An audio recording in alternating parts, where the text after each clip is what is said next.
Hello everyone. Welcome back. Here is the before and after example of today preset giveaway. You can use this preset on street photography, portraits photography, nature photography. In most cases these presets are one-click magic, but please remember that all presets work differently on every image. Because every image is different and shot in different lights etc. You'll need to tweak the exposure, white balance, after the preset is applied.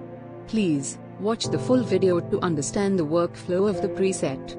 If you are new here and don't know how to download the preset, you just need to read the video description. I already mentioned there how you can get this preset. Thank you for your time.